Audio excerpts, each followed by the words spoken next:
O rombo externo de 64 bilhões de dólares.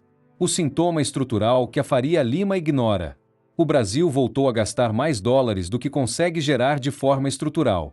E esse é exatamente o tipo de desequilíbrio que costuma passar despercebido, até o câmbio disparar, a inflação acelerar e o Banco Central ser forçado a manter juros elevados por mais tempo.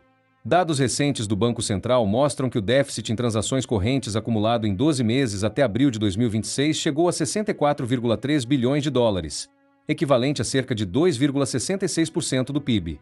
O número confirma uma deterioração gradual das contas externas que se intensificou a partir de 2023. Déficit externo significa algo relativamente simples. O Brasil está enviando mais dólares para fora do que consegue trazer para dentro de maneira estrutural. E alguém precisa financiar essa diferença. O problema não está no número isolado de 64 bilhões. O problema está na direção. A ilusão da fotografia, entendendo a história do déficit. Quando analisamos a série histórica desde 2010, fica claro que o rombo atual não é um raio em céu azul. É a retomada de uma tendência estrutural que se repete em ciclos. O Brasil saiu do período do boom das commodities com um déficit que chegou ao seu pico histórico recente de 110,5 bilhões de dólares em 2014, equivalente a 4,5% do PIB. Após o ajuste recessivo de 2015 e 2016 e o alívio temporário da pandemia, o déficit voltou a se alargar estruturalmente. Em 2024, o rombo já havia atingido 66,2 bilhões de dólares. Em 2025, 68,8 bilhões. A tendência não mente. O dado que importa. Em 2023, o déficit havia recuado para 27 bilhões de dólares, apenas 1,24% do PIB. Em apenas 2 anos, ele mais do que dobrou. Isso não é flutuação. É deterioração estrutural acelerada. O fiel da balança. Quem está financiando o rombo?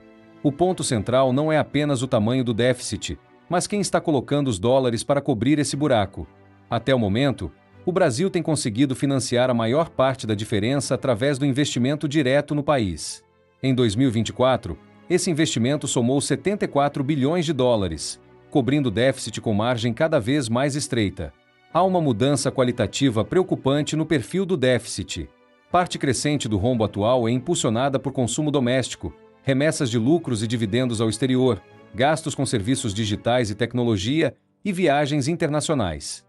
O país consome mais dólares sem ampliar a produtividade estrutural na mesma velocidade.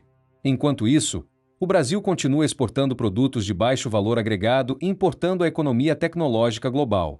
O triângulo de pressão, déficit, Selic e câmbio. É aqui que a dinâmica perversa do tripé macroeconômico brasileiro se revela em toda a sua extensão. O Brasil opera hoje com uma combinação que se retroalimenta: déficit externo crescente, juros estruturalmente altos e câmbio cronicamente desvalorizado. Para financiar a dívida pública e atrair os dólares necessários para cobrir o rombo externo, o Banco Central mantém a Selic acima de 14% ao ano, o maior nível desde 2016. Isso atrai o capital especulativo do carry trade, investidores que tomam dinheiro barato fora e aplicam nos juros altos do Brasil para capturar o diferencial de taxas. Essa estratégia cria uma dupla alavanca perversa. O real permanece barato, com o dólar caminhando para R$ 5,80 em 2026, tornando os ativos brasileiros acessíveis a preço de banana para o capital estrangeiro. Ao mesmo tempo, os juros reais altos estrangulam a economia interna, gerando inflação pelo custo financeiro, não pela demanda. O remédio, nesse caso, agrava a doença. O que a Faria Lima não discute: o câmbio neutro. A imprensa financeira e o mercado raramente discutem a verdadeira solução para essa vulnerabilidade estrutural: a implementação de um câmbio neutro, uma banda cambial gerida ativamente pelo Banco Central. O mecanismo é simples. Em vez de deixar o câmbio flutuar ao sabor do carry trade e usar a Selic para tentar controlar a inflação gerada pela desvalorização cambial, o Banco Central interviria ativamente no mercado, vendendo reservas quando o real está fraco e comprando quando está forte. O objetivo é reduzir a volatilidade, não fixar o câmbio. Com um câmbio neutro e estável, o Brasil não precisaria pagar o ágio dos juros extorsivos para manter dólares entrando. A taxa Selic poderia convergir gradualmente para um juro real decente, limitada no máximo 2% ao ano, permitindo o crescimento da economia real sem ser canibalizada pelo capital financeiro especulativo. A atual gestão do tripé econômico funciona como uma máquina de transferência de riqueza. gera prejuízo interno para sustentar lucros no exterior. O rombo externo de 64 bilhões de dólares não é o problema. É o sintoma. O problema é que, enquanto o debate econômico não enfrentar o tabu da gestão cambial ativa, o Brasil continuará refém de um ciclo que, silenciosamente, dita o nosso subdesenvolvimento. O padrão histórico é claro. Crises fiscais podem demorar. Crises cambiais, quando começam, normalmente aceleram rápido. O fluxo estrangeiro entra devagar e sai rápido.